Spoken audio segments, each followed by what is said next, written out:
Radyo Pilipinas, 738 AM. Sa patuloy na paghahatid ng balita at pagbibigay serbisyo publiko, kinilala ng prestiyosong Asia Pacific Broadcasting Plus Awards 2025 ang galing at dedigasyon ng Radyo Pilipinas. Patunay ito ng tapat na paghatid ng serbisyo sa mga Pilipino, maparadyo, TV at maging sa makabagong paraan ng paghahatid ng balita sa mundo ng social media. Sa pangunguna ni Presidential Broadcast Service Director Dindo Amparo, kasama ang lahat ng kawani ng Radyo Pilipinas. Inaalay namin ang pagkilalang ito sa bawat Pilipinong aming pinaglilingkuran. Radyo Pilipinas, Radyo Publiko, Radyo Pilipinas, Radyo Publiko, Radyo Pilipinas, Radyo Publiko.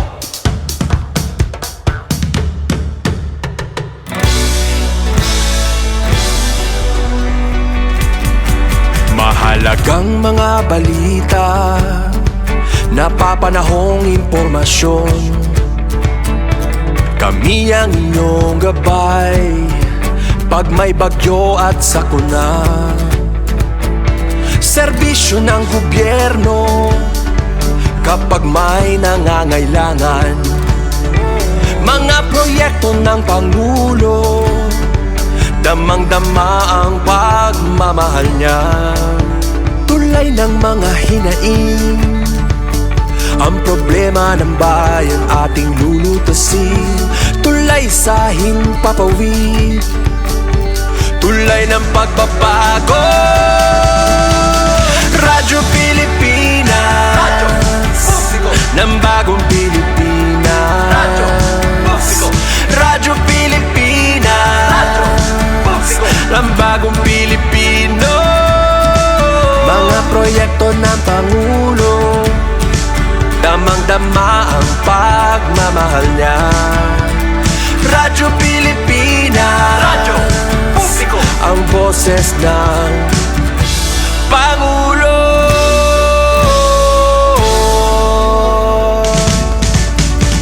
Karamay nyo kami, kahit malayo man kami nakakarating.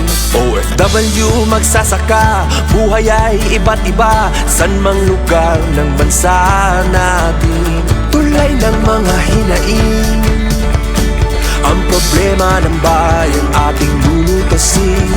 Tulay sa himpapawid, tulay ng pagbabago. Radyo Pilipinas, Radyo Publiko, ng bagong Pilipinas. Radyo Publiko, Radyo Pilipinas, Radyo Publiko, ng bagong Pilipino. Mga proyekto ng Pangulo, damang-dama ang pagmamahal niya. Radyo Pilipinas, Radyo Publiko, ang boses ng Pangulo. Radyo Publiko, Radyo Pilipinas, Radyo Publiko, Radyo Pilipinas. Ito ang Presidential Broadcast Service Radyo Pilipinas, Radyo Publiko, ng Bagong Pilipinas para sa Bagong Pilipino.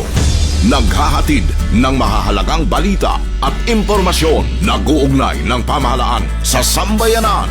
Tulay sa himpapawid ng serbisyo publiko. Radyo Pilipinas, Radyo Publiko, ang boses ng Pangulo. Sa Mega Manila, 738. Radyo Pilipinas, Radyo Publiko. Oras sa buong Pilipinas, 3 minuto kalipas ang 3:00 ng hapon.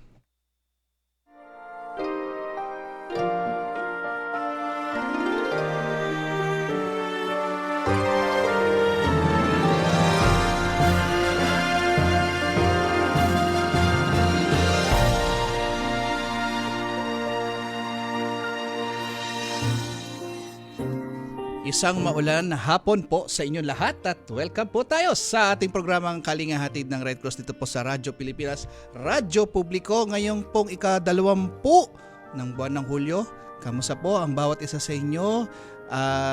Syempre kayo ay dinadamnam ang lamig ng panahon dahil talaga naman nag-uulan simula pa yan Huwebes. Dala yan ng bagyong Krising na siya ay lumabas din sa ating Philippine Area of Responsibility noong kahapon din ng umaga. At bangamat itong mga nararamdaman nating pag-ulan ay bunga ng hanging abagat at talaga nga namang mayat maya ang ulan.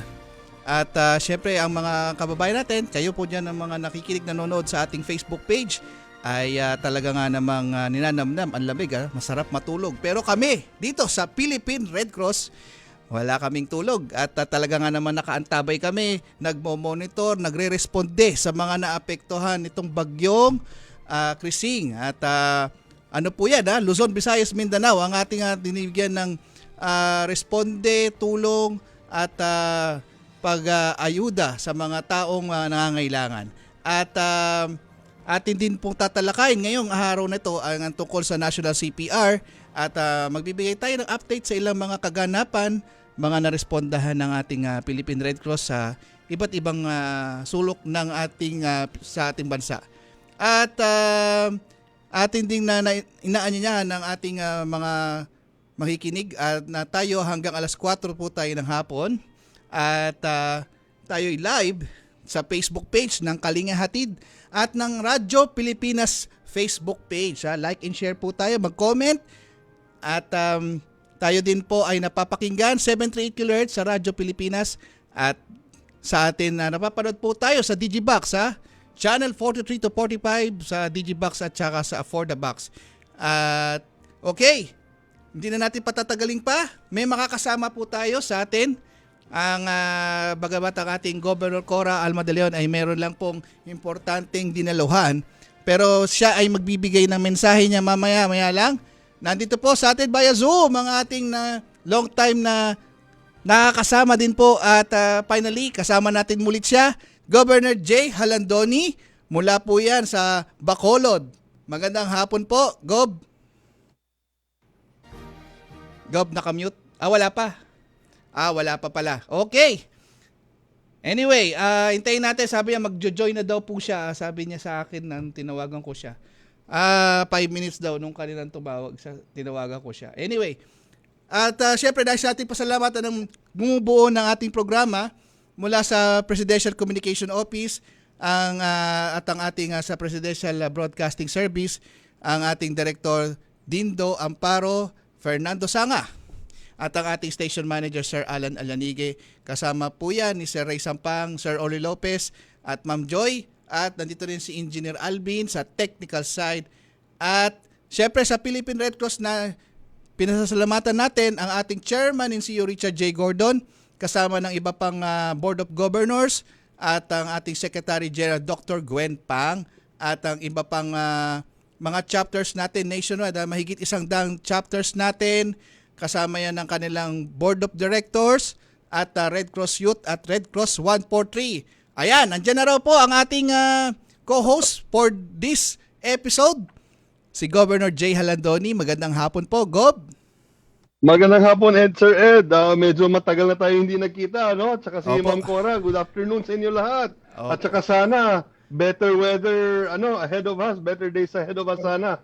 Opo, at syempre, Gob Jay, napakaganda ng background, no? Ang sarap magpahinga dyan sa lugar mo. Live from Bacolod po yan, si Governor Jay. At magbibigay ng update po yan si Governor Jay sa ilang mga saglit. Pero Gob Jay, bago po tayo magsimula, meron pong mensahe ang ating Chairman and CEO, si Chairman Richard J. Gordon, regarding po sa Disaster Resilient Month dahil ngayon ay buwan ng Hulyo. Ito po ang kanyang mensahe. Magandang araw po sa inyong lahat. Ako po si Dick Gordon, Chairman ng Philippine Red Cross. Itong buwan po ito ay kabuwanan ng tinatawag natin National Disaster Resilience Month. Ibig sabihin niyan ay kumikilos tayo laban sa mga dumarating na paghamon ng mga sakuna. Maaring lindol, maaring bagyo, maaring aksidente sa karsada, maaring anuman. Kaya dito sa Red Cross, ang tinuturo po namin ay yung aking sinasabi sa kanila na 4 na P. 4 P's. Predict, Plan, Prepare, Practice. Dapat alam nyo kung parating ang bagyo, dapat alam nyo kung anong ihahanda ninyo, dapat may plano kayo. Alam nyo kung saan kayo pupunta, alam nyo kung saan kayo mag-evacuate. Finally, lahat yan sayang kung di tayo magpa-practice. Kaya kailangan po sa mga panahon na ito, acta non verba sa Latin. Ibig sabihin, action, not word. Madalas tayo, nauna ang salita sa gawa. Kaya sa mga darating na araw, isa puso natin at gawin natin yung tinatawag natin predict, plan, prepare, practice. O si Dick Gordon, always first, always ready, always there tayo. Kaya sumama sa Red Cross at para sa ganoon, tayo alam natin ang gagawin natin sa lahat ng oras.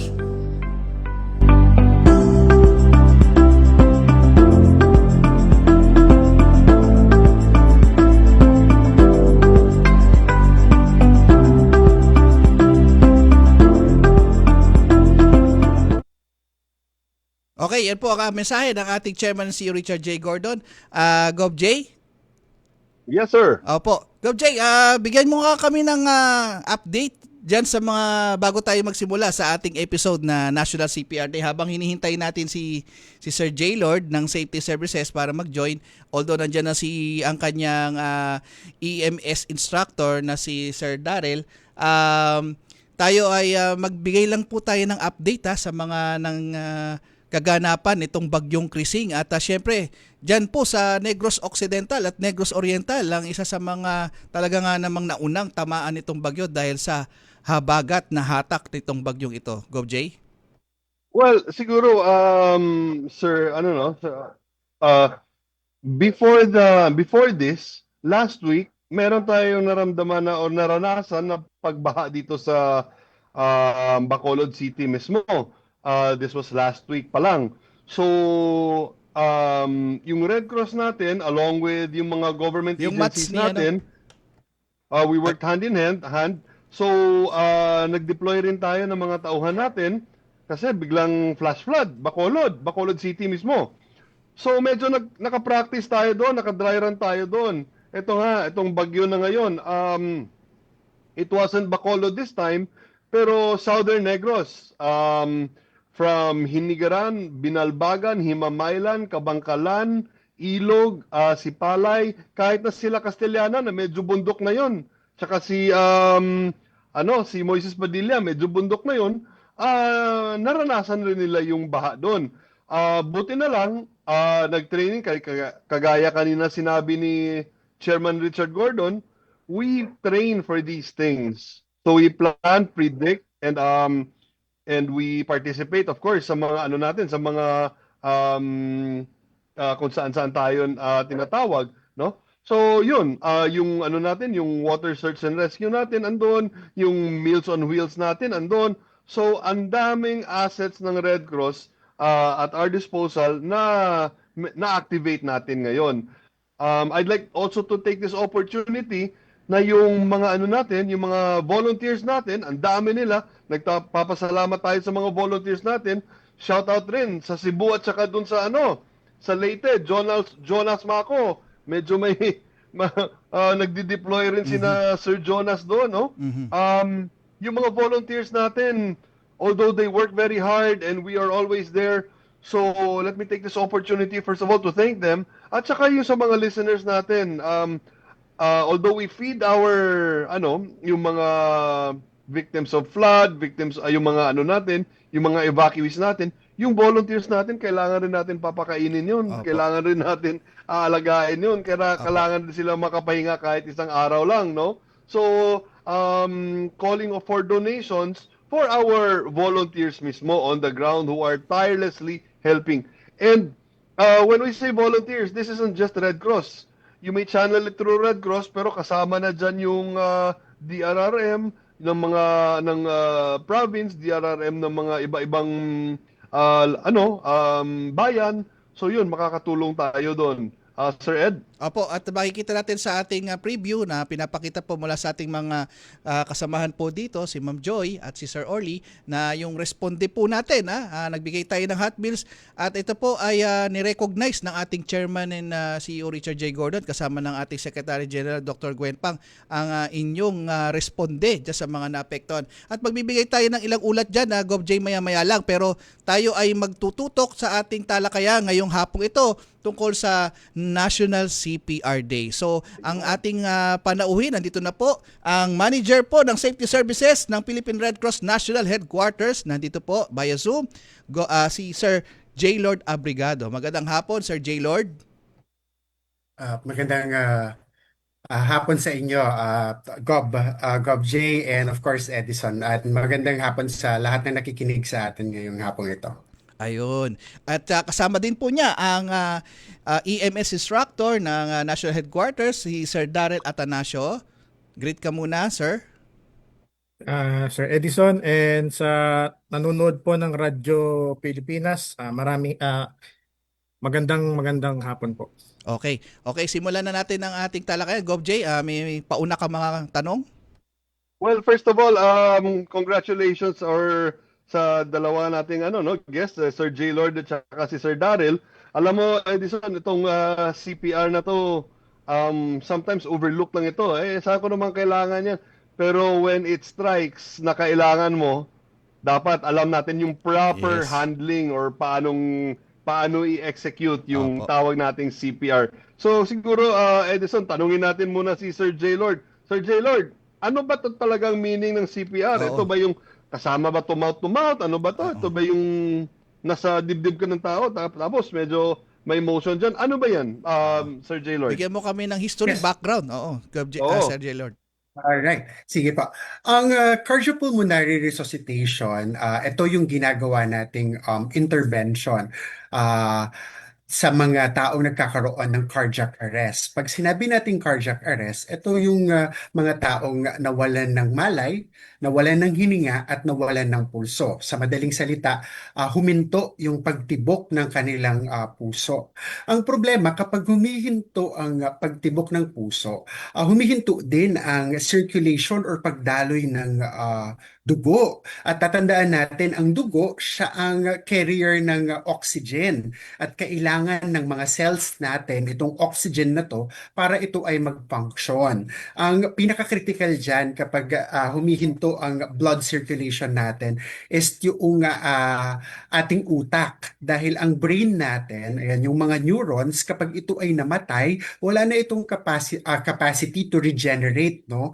So, importante na kapag huminto ang puso, ma-circulate kaagad natin yung dugo. At magagawa lamang natin ito sa pamamagitan ng tinatawag nating cardiopulmonary resuscitation. Kaya importante ang kaalaman ng cardiopulmonary resuscitation. Actually po, ang Pangulong Bongbong Marcos ay diniklara ang July 17 bilang National CPR Day dahil nire-recognize natin ang kahalagahan ng cardiopulmonary resuscitation, no?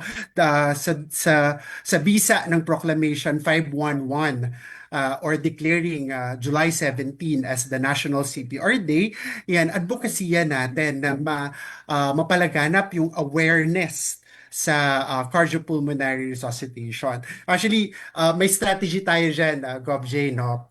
Para mapalaganap natin ng CPR sa pamamagitan ng ASAP, ASAP. Well, sabi ko nga, ASAP talaga, as soon as possible natin dapat gawin ang CPR. Pero ginamit din natin yung ASAP as a strategy, no? Para ipalaganap ang CPR. Ano itong ASAP na to? A is for awareness. We want as much Filipinos as possible to be aware of the importance of cardiopulmonary resuscitation. And this is a life-saving skill. Kaya din po, sa bisa naman ng tinatawag nating Samboy Lim Law, yan, or the integration of basic life support, especially cardiopulmonary resuscitation, to basic education curriculum. Yan, kaya isa sa strategy natin is awareness among students, no, ng basic education curriculum, yung K-12 natin. Ang objective natin dito, sana bago sila makagraduate ng grade 12 ay marunong sila ng cardiopulmonary resuscitation. Ang next naman natin is letter S. Ano ang letter S? That stands for skill. Again, CPR is a life-saving skill. So, importante na kailangan may hands-on experience, no? Ang mga tao para magawa nila yung cardiopulmonary resuscitation. Sabi nga natin, when we need it the most, we rely on our muscle memory. So, kapag na-experience na natin siya, yan, madali na lamang para sa atin na i-recall kung ano yung mga steps na dapat nating gawin kapag tayo ay gumagawa ng cardiopulmonary resuscitation. Next naman po is letter A. What is letter A? That stands for access. So, ibig sabihin, gusto nating ilapit itong CPR sa ating kabataan, sa mga estudyante. Not only limited to kabataan, gusto din natin sa workplace and the communities especially. Yan. Pero, captured audience kasi ang mga students. So, mas madali nating itap yun. So, another strategy, Gob J and Edison, no? Yes, po. We are now utilizing yung makeshift mannequin.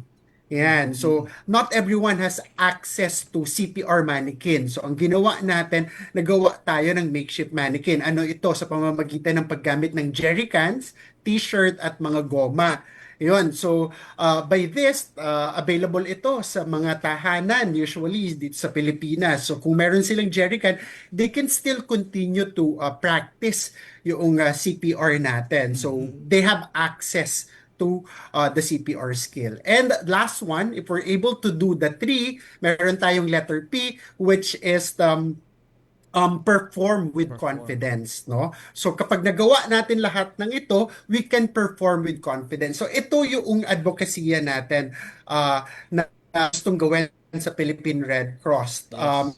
Actually, in-extend na namin, Gob J and Edison. Hindi lang July 17 natin gagawin itong CPR awareness campaign natin. In-extend natin siya until October 16. Bakit? Ano yung importansya ng October 16? So October 16 po kasi, sineselebrate naman natin yung World Restart a Heart Day.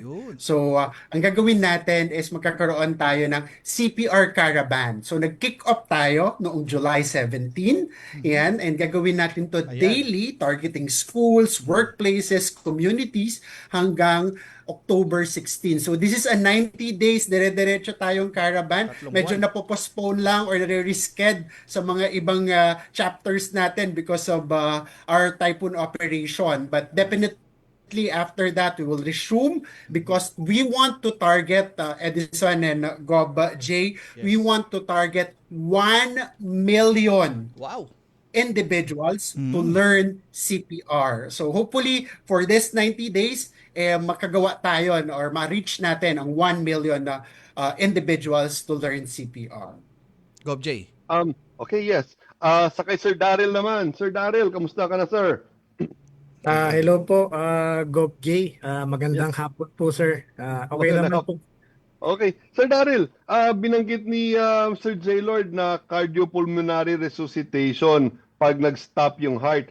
Ano yung criteria natin na sabihin natin na okay, eto, mag-apply tayo ng CPR dito? But minsan may nakikita tayo, di ba, yung binubugahan ng hangin yung yung tao. Ano naman yan? Ano kaibahan yan? Okay, Gob. Yun po.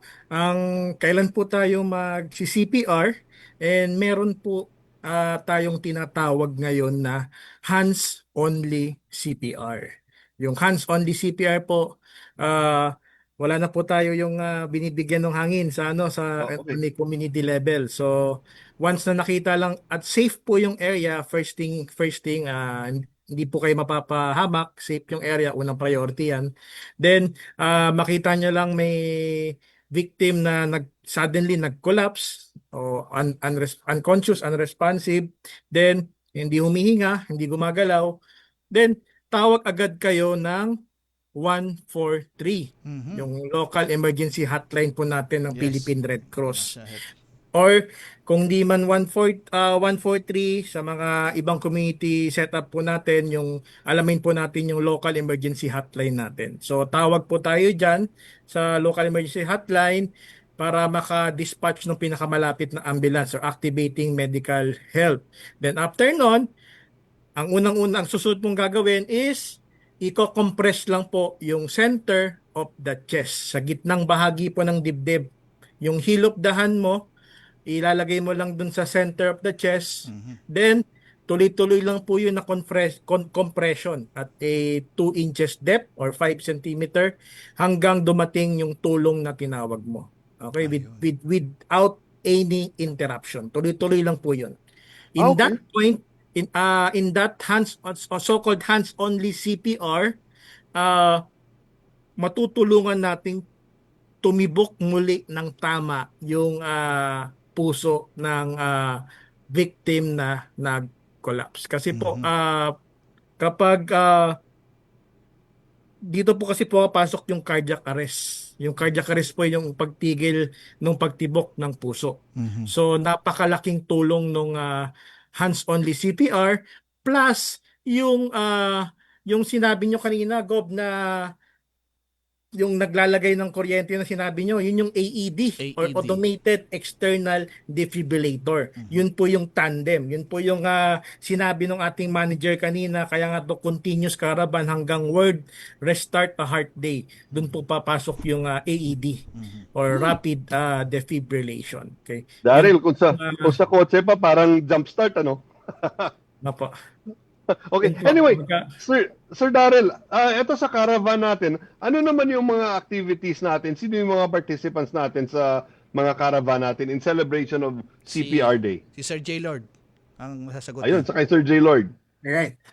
Sige po. Ang target natin dito, mainly Gob J and Edison, and sa mga nakikinig po is the students. Because again, with the virtue of the Samboy Lim Law, yan, our integration of basic life support in basic education curriculum. So gusto sana talaga natin na lahat ng mga estudyante under basic education curriculum ay matuto ng cardiopulmonary resuscitation. Pero bukod dito, in-extend natin siya. Okay? Hindi lang mga estudyante ang target natin.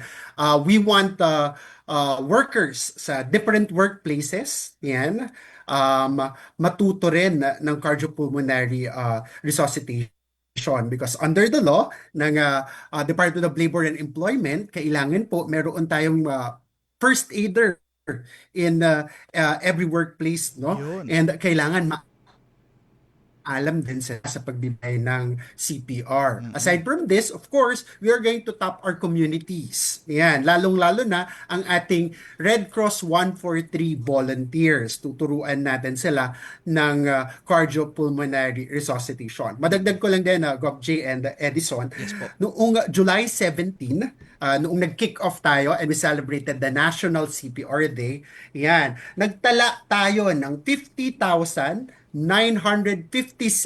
individuals na naturuan natin ng CPR. Nationwide yan, no? Nationwide, no? Wow. Yes, oo. 102 chapters natin ang nag-participate. Yan. Sa Bacolod, they went to, dahil nag-postpone ng klase, dapat meron tayong dalawang school na pupuntahan. But even though, yan, nagpunta sila ng SM to do National CPR Day celebration, no? So, ganito, pwedeng sa barangay hall, sa mga community centers, and of course, school. Pero again, hindi natin siya nililimit sa schools. And as of today, meron na tayong 57,900 individuals, no, na naturuan ng cardiopulmonary resuscitation. Ayan. And kung pwede ko lang din pong idagdag, actually ang ina-advocate namin dito, Gob Halandoni, is the hands-only or compression-only CPR. This is equally effective kahit wala ng ventilation, katulad ng tinatanong kanina ni Gob J, no? Dahil ito ay effective for sudden cardiac arrest. Ibig sabihin, witnessed arrest, nakita natin nawalan ng malay, nawalan ng pulso, nawalan ng hininga, we can do compressions only CPR. Katulad ng nabanggit ko, kapag huminto ang puso, humihinto din ang blood circulation. Pero meron pa itong tinatawag na residual oxygen. Okay, so meron pang oxygen doon sa bloodstream natin. So our objective is as fast as we can, as soon as possible, we'll be able to circulate yung kanyang blood within the circulation, and of course, masupply natin kay brain through compressions. Kaya it's equally effective, especially for the first 0 to 4 minutes of the sudden cardiac arrest. Ay, Gob, may nagtatanong Yes. po lang dito sa bago tayo mag-commercial break. Sabi nila, kapag natuto daw po ba, Sir J-Lord, ng CPR ngayong taon, ito ba kailangan taon-taon, buwan-buwan natin parang i-refresh yung mga tinuruan natin? Kasi syempre ito basic lang nung ating training na ibinibigay sa madla. Ano? So ayan, tanong po sa atin ay ito po ba kailangan taon-taon natin na ituturo o isang beses lang to, one time, big time? And then paano daw ba kung sakaling mali ang isinagawang CPR? Right. Unahin natin yung kung kailangan bang pinapractice ito or nire-renew. For our advocacy campaign na demonstration only ito, so wala tayong formal certification na binibigay. And we also encourage them to train doon sa ating formal training, yung certificated training. And kapag naipasa nila yung ating certificated training, it's good for 2 years. So every 2 years, kailangan nagre-renew sila. But again, kaya nabanggit ko kanina yung strategy nating access, no? Yes. Because we want them to practice, even though kahit wala na si Philippine Red Cross, yung natutunan nila, they'll keep on practicing it kahit sa bahay nila. Kaya din tinuturo natin yung paggamit ng jerry cans. Because again, this is a life-saving skill. Yes. Okay, so dapat talaga continuous natin itong pinapractice. Again, when it matters the most, especially during emergency, minsan muscle memory na lang yung nag-work sa atin eh. Gusto natin automatic ito, yung hindi na tayo mag-iisip. Pag nakakita tayo nang nag-collapse, walang pulso, walang hininga, automatically we are going to do CPR. And also, I would like to say, kanina nabanggit natin, perform with confidence. In order for us to perform with confidence, kailangan we keep on practicing the skills. Ayun. So, kumbaga, mangangalawang siya kapag hindi natin siya nagagamit. And we don't want to wait naman na magkaroon ng tao na nagkaroon ng cardiac arrest, no? But we want them to continuously practice this. Yan, dapat continuous na nagbibigay tayo ng CPR. Ngayon sa katanungan na paano kung mali yung nagawang CPR. Yan, again, through proper training, yung ating mga certificated training, marireduce natin yung risk na Yan. magkaroon tayo ng pagkakamali. Ganyan. But as we always say, any kind of CPR is better than not doing CPR. Ayun. Okay? So again, technically, ang biktima natin dito, wala ng pulso, wala ng hininga. And we wanted to catch the window period, again, 0 to 4 minutes to do CPR. Okay? Para ma-circulate yung dugo. So again, ang importante natin ditong tandaan, any kind of CPR is better than no CPR at all. But would you imagine kung lahat tayo na natulungan ng Red Cross to learn how to do CPR? So ibig sabihin nun, lahat magiging tama yung pagbibigay na ang CPR. So we don't have to worry. Again, another key here is yung willingness to act. Madalas, madaming trained, madaming naturuan, maraming marunong mag-CPR. Pero ang nawawala sa atin is the willingness to act. So it's very, very important na willing tayo na tumulong, katulad ng mga volunteers natin. Ayan, si Sir Darrell, noong volunteer pa lang. Na-experience niya talaga how to do CPR sa isang pasyente, no? So, hindi mangyayari yon kung wala siyang willingness to act. So, it's very, very important to gain confidence, to keep on practicing, because only then magkakaroon tayo ng willingness to act. And it's very, very important. Oo, Gov J. When emergency arrives. Gov J, sandali lang po at mabilis lang po tayo magkakaroon ng commercial break at magbabalik po tayo sa ilang mga paalala. Calling all runners out there. Ipakita ang pagmamahal sa inang bayan at soberanya. Halina't makilahok sa takbo para sa West Philippine Sea 2025 sa Quirino Grandstand, Manila sa darating na July 27, 2025. Mayroon itong tatlong kategorya, 3K, 5K, at 10K. Race shirts are provided to all registered participants. Hayaan ang mga yabag ng ating mga paa ang maging simbolo ng nag-aalab na pagmamahal at pakikibaka para sa West Philippine Sea. Para sa registration at karagdagang detalye, bisitahin ang official Facebook page ng Philippine Information Agency. Isang mensahe mula sa PIA at ng himpilang ito.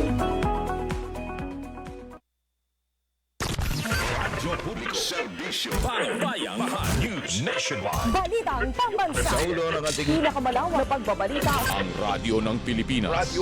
Balitang mahalaga sa bawat mamamayan. Ang radyo ng publiko. Nag-uugnay ng pamahalaan sa sambayanan. Ay inyo ring mapapakinggan sa 104.3 FM band. Magkaisa, magtulungan para sa pag-unlad ng ating bansa. Radyo Pilipinas, radyo publiko sa 104.3 The Capital. Ang ating mga programa at serbisyo para sa mamamayang Pilipino. Ibabahagi natin mula alas 6 ng umaga hanggang alas 12:30 ng tanghali. Monday to Friday sa 104.3 FM band. Radyo Pilipinas, radyo publiko, and The Capital. Ang boses ng Pangulo. Sabay na maghahatid ng serbisyo sa mamamayang Pilipino in the new era of collaboration. Basta mula sa iba't ibang bahagi ng bansa. Radyo Pilipinas, radyo publiko sa 104.3 The Capital. Good news!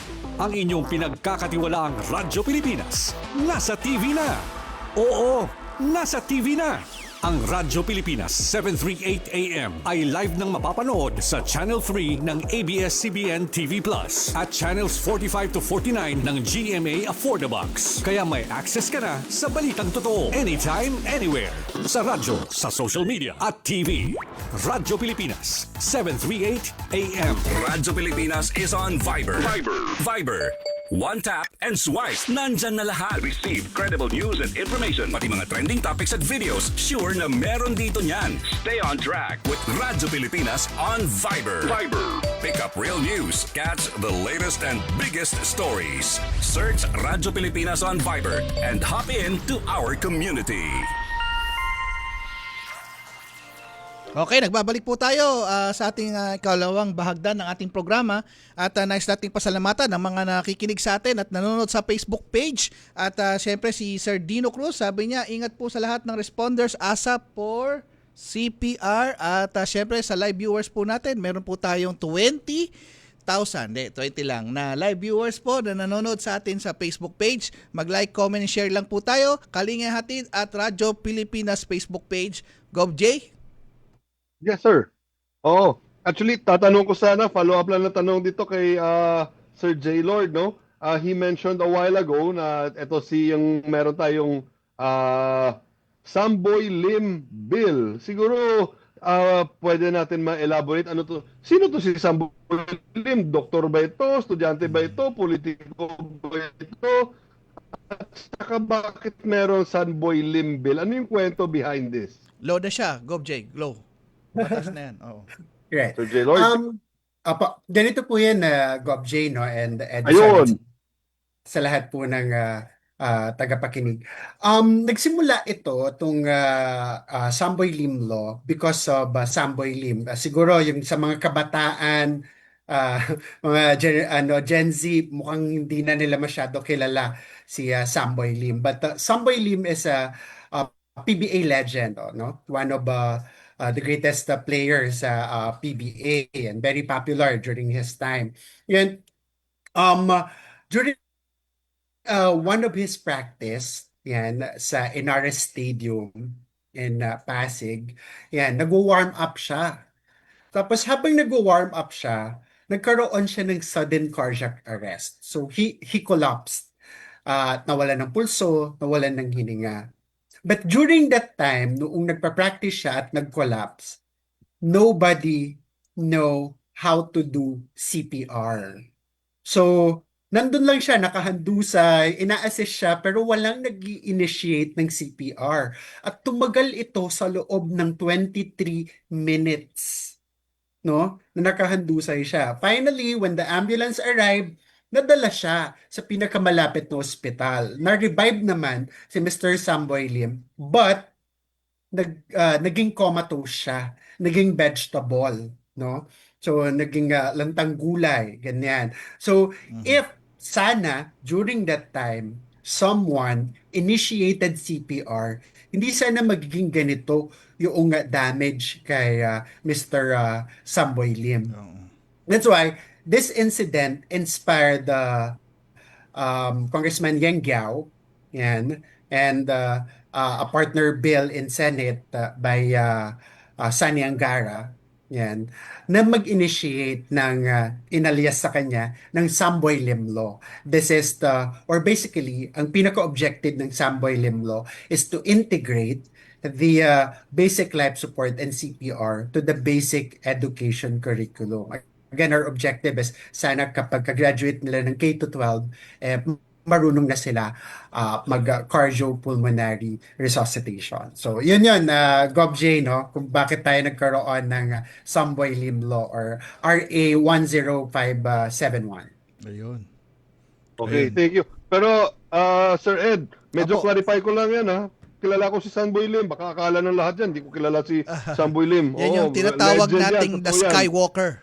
Nung time natin. Skywalker yan. Skywalker. Tapos yung si Congressman Yang Giao, ano rin yan, basketball legend rin yan, Coach Yang Giao. Anyway, so tanong ko naman sa kay Sir Daryl, pag nagko-conduct kayo, sinabi ni Sir J. Lord kanina, yung mga things to do, tapos no CPR is, wrong CPR is better than no CPR. Pero yung tanong naman dyan, ano ba yan, things not to do during situations like or things to look out for? Pag may nakita ka, ano ba yung instant na tinitingnan mo? Ano ba dapat gagawin natin? At saka ano rin ang hindi natin gagawin?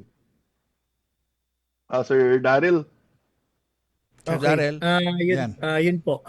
Pagdating po sa once na nag-start na bago tayo mag-CPR, syempre unang-una nating dapat gawin is to check yung safety ng scene o ng scenario. Mapapahamak pa ako or compromised ba yung personal safety ko? Kasi kung compromised yung personal safety ko, don't engage as another resources to help with you. So bago mag-engage, so you need to call a special team. Then, yun, after nun, if you witness sudden collapse, you check for the responsiveness, unresponsive yung patient, and no pulse, no breathing, then you begin immediately the hands-only, before hands-only CPR, make sure na nakatawag kayo ng 143 natin para yung ambulance and yung AED natin ma-activate. Then, start hands-only CPR. Tuloy-tuloy po yon hanggang dumating yung ambulansya na tinulong natin, ginawa natin at tinawag natin. Yun, tuloy-tuloy lang po yon. Then, hindi po tayo hinto with no interruption. Hinto lang po tayo kung merong dumating na mas higher train sa atin. Siyempre may ambulance na dumating or may doktor na dumating dun sa scene to help us and or na-revive yung pasyente. Mga hindi po natin dapat gawin sa CPR is wag sa pagko-compress po natin, wag po yung parang nagba-bounce tapos nagbe-bend yung siko. So Okay. dapat straight yung braso, nakalock yung elbow, then medyo parang naka-lean forward ka, yung lahat ng puwersa mo nasa shoulder para hindi ka mahirapan. And syempre nakaluhod ka dun sa sa gilid ng victim. Then pinaka-importante po sa lahat, do the CPR in a firm surface. Naka-lying on his or her back po yung victim para accurate or efficient yung may bibigay nating CPR. Okay? Yun po. Okay, mabuti nga to Sir Daryl dahil marami tayo nakikita sa social media na nag-CPR pero as a, siguro ikaw as an instructor, marami kang nakikita na mali dyan. Pero yun na nga, kasi siguro hindi sila naka-train, so dapat magpa-train sila kay Sir Daryl. Ganon. Yes. Yes po. Speaking of training, meron po tayong upcoming training sa National Headquarters. Standard First Aid and Basic Life Support. August 12 to 15 po yan. Face-to-face po yan. Then meron din po ang Philippine Red Cross na online or Yes. blended. So lahat ng klase ng access pwede nating i-offer sa publiko, sa mga para dito sa awareness ng first aid and CPR. Yung blended po natin, yan yung isa sa program ng Philippine Red Cross Safety Services na merong online platform. Okay, so yan. So yung mga busy sa work dyan, hindi makapag-commit ng face-to-face. So possible tayo makapag-training ng Philippine Red Cross Blended Training Program. High-tech po yan, yung mga modules niyan online. May mga video presentation online sa platform na yan. So, ano pa inaantay nyo? Mag-training na po kayo. Mag-email po kayo sa safetytraining@redcross.org.ph or call our emergency hotline 143 for assistance. Sir Daryl, total binanggit mo naman yung CPR training natin. Maliban sa CPR training, meron tayong basic first aid, may mga training din tayo diyan. Kasi kahit na CPR month ito, yung celebration, na lang natin, tuloy-tuloy na natin yung lahat ng safety services na tinuturo ni Sir Daryl. Ano pa yung iba diyan? Yes po. Marami pa po tayong Philippine Red Cross Safety Services Program. Pag nakapag first aid training po kayo, standard first aid and basic life support, 4-day training po yan. Meron din pong 2-day training or yung occupational first aid. Yung mga company po natin, pwede company or a certain organization, pwede rin kung applicable yung 2-day course, meron tayong occupational first aid training. Then bukod sa first aid, next level, pwede rin tayo mag-ambulance training or emergency medical services trainings. So meron tayong ina-offer na emergency medical responder. Emergency medical responder, a 6-day course na initial course for the ambulance training bago tayo maging, yung susunod na training natin is yung emergency medical technician provider course. EMT course ng Philippine Red Cross is a 23-day course. Then meron po tayo September. So pwede rin kayo mag-avail niyan, lalo na ngayon, nag-i-standardize tayo headed by DOH yung guidelines or licensing ng ambulance. So dapat standard tayo. So dapat mag-training tayo ng mga EMS training, EMR, EMT. Then meron din tayo kahandaan naman sa disaster, mass casualty incident training course.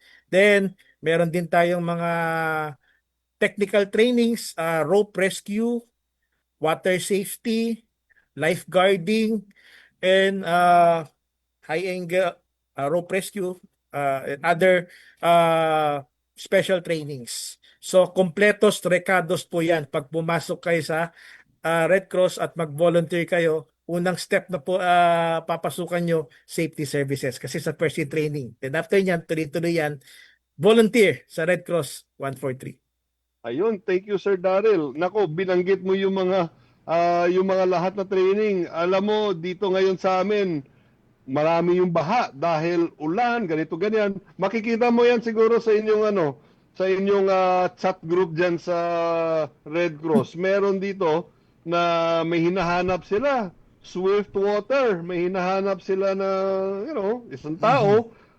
Nako, nasa tubig. Kuya Daryl, nasa tubig, walang higo, walang rope, walang ganon. Sabi ko, nako, accident about to happen siguro, kahit ikaw siguro. Ganon din siguro yung reaction dyan, ano? Nasa tubig. So anyway, kailangan.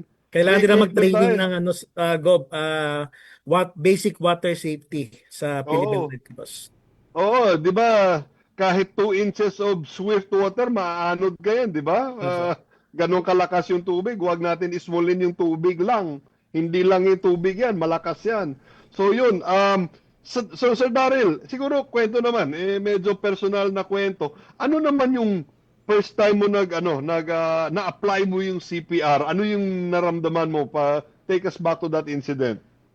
Actually, nung volunteer experience ko, Gob, una ko naranasan yung mag-CPR is actually, kung mababalikan ko, ay 3 times I have a successful return of spontaneous circulation or yung good for you. good CPR. Ang una ko is yung trauma incident yan, vehicular crash.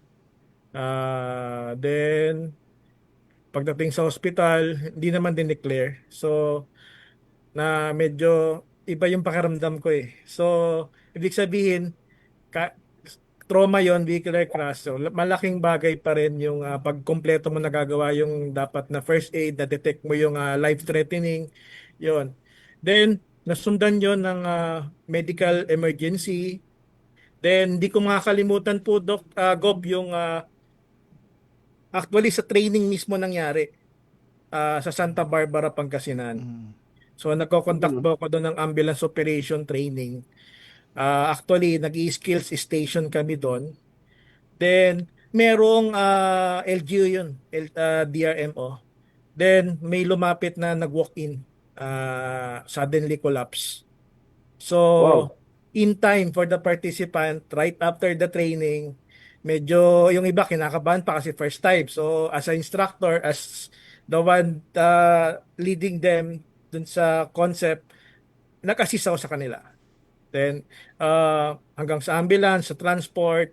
Then, pagdating sa hospital, yun, na-revive naman yung pasyente. Maganda yung progress. Then, yun, tuwang-tuwa yung DRMO, then nakakataba rin ng puso. And yung talagang, pati yung kamag-anak, yung pasalamat ng kamag-anak, yun po yung nagpapalakas po sa aming mga emergency medical technician, responders out there. Yun po yung nagpapataba ng puso namin at ginaganahan pa kami rumesponde at tumulong pa sa mga nangangailangan. Yung pasasalamat ng mga natulong namin. Okay, Sir Daryl. Kumbaga, parang na-test mission mo sila. Di ba? Oo, swerte naman ng pasyente no na walk into a training schedule, tapos kayo pa nakakataba ng puso, tapos that gave confidence sa mga estudyante mo doon. A boost of confidence. Congratulations. Tsaka more power to you. More people like you sana. Gob J. At tayo po ay naubusan na ng oras. Siyempre, meron na tayo. Pakabilis po ng oras. At talaga nga namang 5 minutes lang bago mag alas 4. Hihinga na lang po natin ng final message itong ating bisitang si Sir J. Lord regarding po sa National CPR. At syempre, kung ano po ang mga additional pang mensahe. Sir J. Lord? Right. Firstly, I'd like to take this opportunity, Gob J and Edison, to have a big shout out to all chapter service representative of safety services for a job well done noong National CPR Day. That's last July 17. Maraming salamat po. Of course, to all chapters. Ayan, your efforts is really noticed. Sobrang dami nating touch na individual, naturuan ng CPR. Imagine na first time yan, 50,900 plus. Okay, in just one day. So maraming salamat sa lahat ng efforts ng ating chapters, especially the safety services focal person and chapter service representative nationwide. Now, ang mensahe po namin para sa lahat ng nakikinig nating mga audience, no, CPR is a life-saving skill. So, importante po na tayo ay matuto ng CPR. Sabi nila, according to studies, ang isang tao would able to encounter sudden cardiac arrest 2 to 3 times in a lifetime. So si Sir Daryl Cota na, nakatatlo na siya. And tayo, baka ma-encounter natin yung 2 to 3 times na sudden cardiac arrest, no, in our lifetime. So, when it matters the most, importante na alam natin kung ano ang dapat nating gawin. Hindi naman natin hinihiling, pero baka ang susunod na mga ilangan ating kaibigan, katrabaho, or worst, kapamilya. So, ibig sabihin, importante na alam natin ang ating gagawin when it matters the most, because this would determine life and death dito sa mga mahal natin sa buhay. So, makisali po kayo, inimbitahan ko po kayo sa ating CPR Caravan. Again, nag-run na po ito. Nag-kick off tayo noong July 17 at matatapos po ito hanggang October 16, because we believe na hindi lang isang araw dapat kino-commemorate or sineselebrate ang CPR Day. Every day should be a CPR Day. So gagawin natin itong caravan na ito for 90 days, every day, targeting school, workplace, barangay. So malay ninyo, nandyan na kami sa inyong mga barangay, communities, the workplace, and schools. Okay? Until October 16. So watch out for the CPR Caravan of the Philippine Red Cross, other safety services, and join us. Yan, because we want to shape a future that is CPR Ready Philippines. So maraming salamat po sa ating lahat, sa mga nakikinig, Gob J and Edison. Thank you very much po. Gob J, ang inyong pong final message bago tayo magtapos. Sa kay Sir Darrell muna. Sir Darrell, baka may si Sir Darrell. Sir Darrell. Oo. Lang, Sir Darrell. Yun po, halos nasabi naman po lahat. Yun, maraming salamat po talaga sa yun, kasama po talaga namin sa team lahat ng mga Philippine Red Cross Safety Services family, yung mga kapatid po na CSR nationwide. Yun, maraming salamat, and kaya natin to for the success. Okay, yun, good job. Keep up the good work po. Okay. Thank you po, Sir J. Lord, our manager, for keep on inspiring and motivating of our team to push. Yun po. Okay. Gob J, opo, ang final message. Yes. First of all, sa kay Sir J. Lord, saka kay Sir Darrell, thank you very much. At saka shout out sa lahat na safety services dyan na naka-deploy ngayon sa various areas kung saan nito yung may mga baha tayo ngayon because of yung typhoon natin or yung low pressure area natin. Tsaka siguro just calling out call for donations. Siyempre we're out there feeding yung mga victims ng calamity ngayon, pero yung mga volunteers natin kailangan rin. So siguro kahit na yan, kahit na in form of food siguro para mapakain rin natin yung mga volunteers rin natin that are out there in the field helping out, giving out much needed assistance. So nakikita niyo naman sa social media, sa mga pictures natin, medyo kung hindi lubog, nasa boat natin, medyo lumalangoy na yung mga volunteers natin para lang makatulong sa lahat natin ng mga mga countrymen natin diyan. Thank you very much, Sir Edison.